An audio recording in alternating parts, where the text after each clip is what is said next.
बिस्मिल्लाहिर्रहमानिर्रहीम। अस्सलामुअलैकुम वरहमतुल्लाहि वबरकातुहू। ये टोटके जो हर मर्द और हर औरत को मालूम होने चाहिए। नंबर 1, जिन हजरात और ख़वातीन को नक्सीर फुटने का मसला हो उनके लिए अव्वल तो ये कि वो सीधे तकिए पर सोएं, ऊंचे तकिए पर हरगिज ना सोएं ताकि बैलेंस बराबर रहे। और दूसरा ये कि रात को सोने से पहले और सुबह जागने के बाद नाक में नमक मले पानी की चंद ड्रॉप डालें। नक्सीर फूटना रुक जाएगी।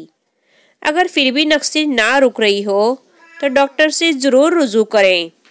नंबर 2, नीम के पत्ते उबालकर जहां गर्मी दाने हो वो जगह धो लें।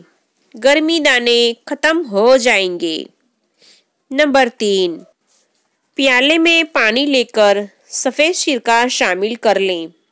4 अदद छोटे तौलिए भिगोकर एक एक बगल के नीचे और एक एक घुटनों के नीचे रखकर बगल और घुटनों को दबाएं। थोड़ी देर में बुखार उतर जाएगा। इस चैनल को सब्सक्राइब जरूर कीजिएगा।